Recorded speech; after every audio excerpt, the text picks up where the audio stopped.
Bienvenidos a todos. Hoy empezamos el libro de Moroni y vamos a estudiar los capítulos 1 al 6, que son unos capítulos muy chiquitos, pero que contienen muchísimo contenido muy importante para la Iglesia en los últimos días. En el versículo 4 del capítulo 1, Moroni dice que ojalá que estas cosas sean de provecho para sus hermanos los lamanitas en el futuro y por supuesto para todos nosotros en los últimos días. En el capítulo 1 hay una parte en la que Moroni dice que él ya pensaba que no iba a escribir más, de hecho pensaba que iba a morir seguramente dentro de poco, pero ve que todavía tiene algo de tiempo, incluso parece ser que tiene algo de espacio en las planchas y decide escribir algo. ¿Se imagina en esa situación? ¿Puedo escribir algo para los hijos de Dios del futuro que vayan a leer estas cosas? ¿Qué les pongo? ¿Qué es tan importante como para ponerles? Moroni conocía nuestra época, él había visto cómo serían nuestros días y decide hablarnos acerca de cosas específicas como son las ordenanzas, como puede ser la confirmación, como puede ser el bautismo, la Santa Cena y la ordenación al sacerdocio. El capítulo 1 nos dice: Ahora bien, yo, Moroni, después de haber acabado de compendiar los anales del pueblo de Jared, había pensado no escribir más, pero no he perecido todavía, y no me doy a conocer a los lamanitas, no sea que me destruyan. Porque he aquí sus guerras entre ellos mismos son extremadamente furiosas, y por motivo de su odio matan a todo nefita que no niega al Cristo. Y yo, Moroni, no negaré al Cristo, de modo que ando errante por donde puedo, para proteger mi propia vida.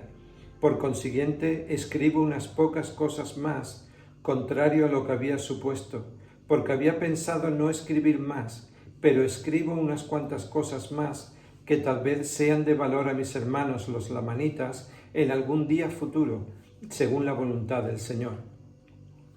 Los lamanitas estaban matando a todo el que no negara al Cristo, y él dice, y yo no negaré al Cristo.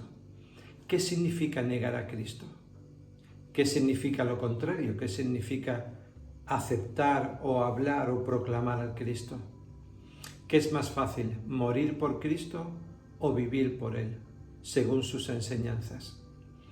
¿En qué manera cuando nosotros no guardamos los mandamientos?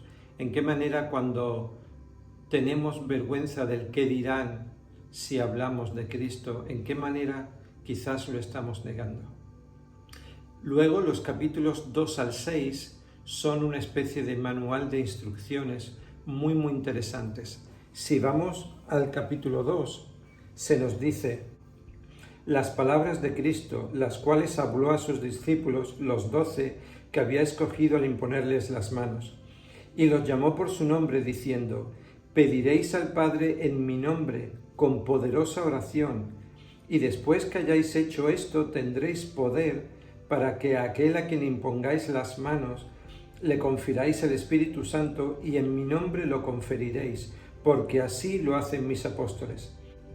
Estas instrucciones, esta enseñanza, esta doctrina es solo para aquellos que poseen el sacerdocio y confirman a las personas, a los hermanos y hermanas, o podemos recibir estas bendiciones de todos. ¿Qué hay acerca de la poderosa oración? ¿Qué es orar con poderosa oración? ¿Qué nos recuerda esto en la manera en la que Jesucristo se levantaba temprano, iba a un sitio apartado, tranquilo, temprano por la mañana, y oraba y derramaba su alma? ¿Qué nos dice esto en cuanto a la importancia de recibir el don del Espíritu Santo cuando somos confirmados después del bautismo? ¿Recordamos lo que se nos prometió? Y si no recordamos las palabras exactas, pensamos a menudo, o quizás a veces, en cuando nos fuimos bautizados y se nos confirmó, cómo nos sentíamos, cómo nos sentimos ahora, qué cambios tenemos que hacer. Seguimos con el siguiente capítulo. La forma en que los discípulos, que eran llamados los élderes de la Iglesia, ordenaban presbíteros y maestros. Después de haber orado al Padre en el nombre de Cristo, les imponían las manos y decían: en el nombre de Jesucristo te ordeno para que seas presbítero, o si fuera maestro, te ordeno para que seas maestro, para predicar el arrepentimiento y la remisión de pecados por medio de Jesucristo, mediante la perseverancia en la fe en su nombre hasta el fin. Amén. Y de este modo ordenaban presbíteros y maestros según los dones y llamamientos de Dios a los hombres, y los ordenaban por el poder del Espíritu Santo que había en ellos. Mucho que analizar aquí, ¿verdad? Los ordenaban por el poder del Espíritu Santo que había en ellos. Se nos dice en las Escrituras que nadie recibe para sí esta honra sino el que es llamado por Dios, como lo fue Aarón, que los líderes de la Iglesia buscan la inspiración siempre, intentan la confirmación del Espíritu Santo para que realmente ese llamado sea de Dios. Lo importante es predicar el arrepentimiento y la remisión de pecados por medio de Jesucristo, mediante la perseverancia en la fe en su nombre hasta el fin. Moroni entiende claramente que lo importante es el arrepentimiento, la remisión de pecados mediante la sangre expiatoria de Jesucristo y perseverar hasta el fin. Y todo lo demás, tenemos una iglesia preciosa y perfecta en su organización para ayudarnos a conseguir ese fin, perseverar y llegar a la presencia del Padre. Si consiguiéramos tener siempre esto en mente y quitar todo lo que es obstáculo, todo lo que nos obstaculiza la vista, quizás las cosas irían mejor. ¿Qué nos dice el capítulo siguiente? Es Moroni 4. Aquí Moroni nos va a enseñar la oración de la Santa Cena, cómo debe administrarse, y va a empezar con el pan. Yo quiero invitaros a hacer una cosa.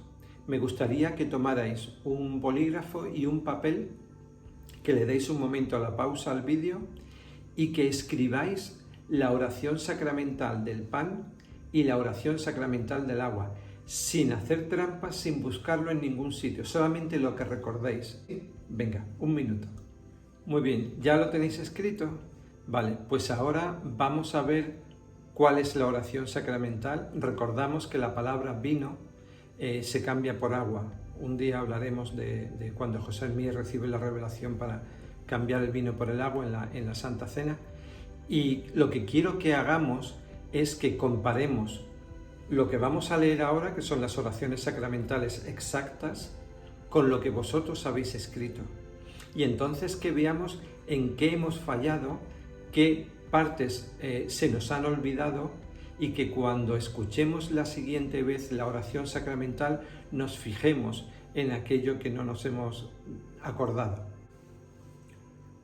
Oh Dios, Padre eterno, en el nombre de Jesucristo, tu Hijo, te pedimos que bendigas y santifiques este pan para las almas de todos los que participen de él, para que lo coman en memoria del cuerpo de tu Hijo y testifiquen ante ti, oh Dios Padre eterno, que están dispuestos a tomar sobre sí el nombre de tu Hijo y a recordarle siempre y a guardar sus mandamientos que Él les ha dado, para que siempre puedan tener su espíritu consigo.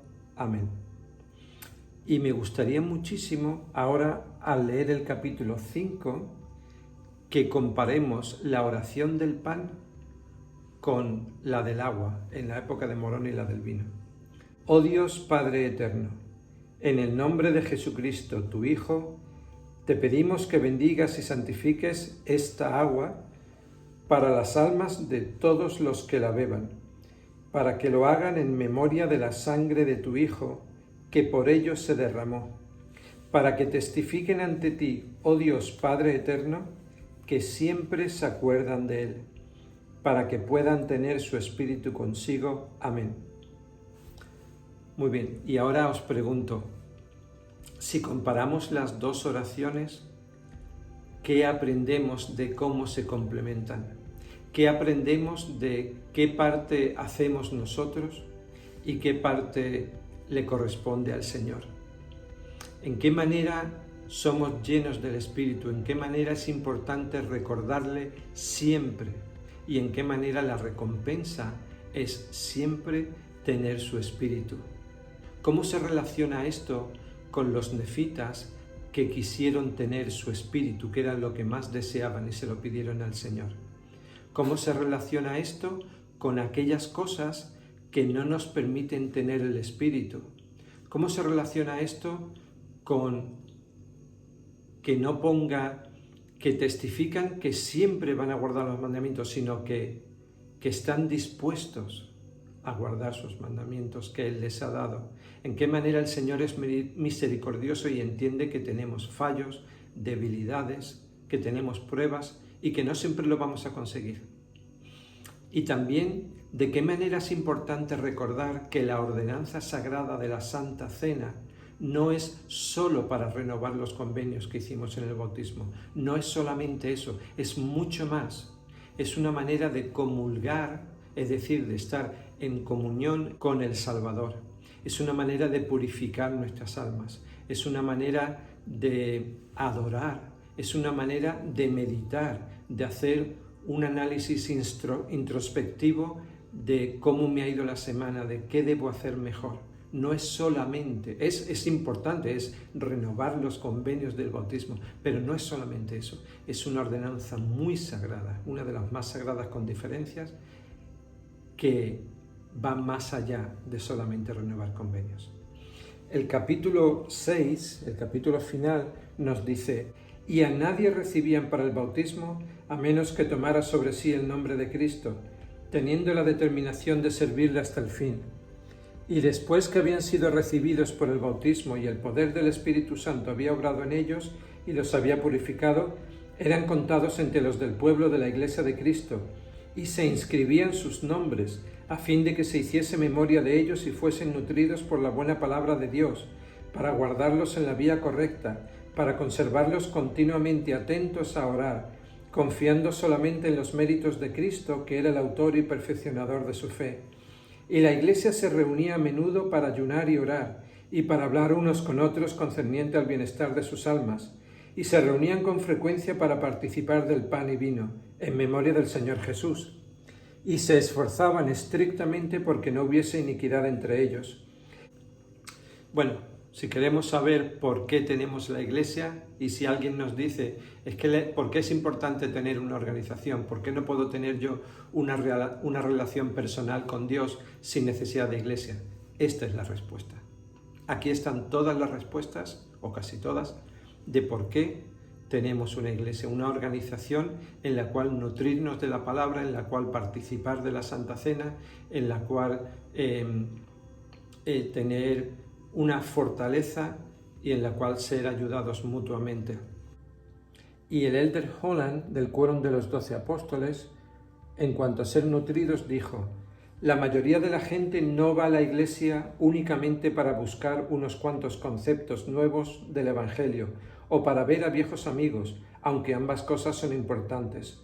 Van en busca de una experiencia espiritual, desean paz, desean que su fe sea fortalecida y que su esperanza sea renovada. En una palabra, desean ser nutridos por la buena palabra de Dios para ser fortalecidos por los poderes del cielo. Así que, mis queridos hermanos y hermanas, ¿qué podemos aprender de todo esto?